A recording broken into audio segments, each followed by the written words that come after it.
All right, welcome back, guys. I have another brain break video for you guys today. Got another exercise.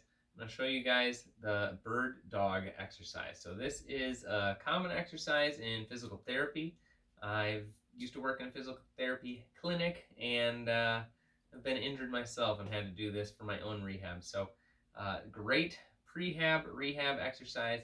Really just keeps everything feeling good. I'm going to show you guys the bird dog exercise. So it starts off in this tabletop position. I'm going to be on my hands and knees, hands right underneath my shoulders. I'm going to keep my head forward. I'm going to keep my eyes looking down. I'm not craning my neck. I'm not looking forward. I'm just going to keep a neutral spine, looking at the floor.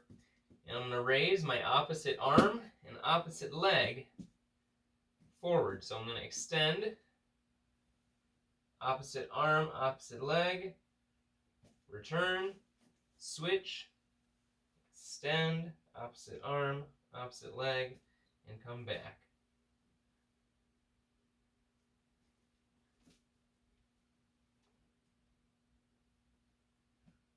So, I want to have a good extension with my arms and legs, but more importantly, I want to keep my core and my trunk from twisting, from rotating. So, when I do this, I'm focusing on not letting my body twist and turn and lose my balance.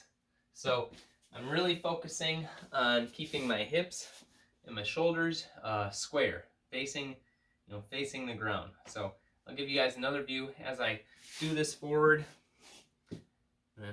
Extend opposite arm and leg, come back, extend opposite arm and leg, come back.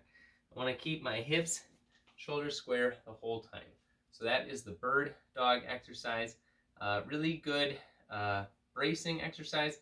Keep our core, keep our torso still, and we can still move our extremities and we can extend them beyond that. So give the bird dog a try. Really good sort of prehab rehabilitation exercise. Keep your shoulders, keep your hips nice and healthy. So give it a shot. That is my brain break exercise for you guys.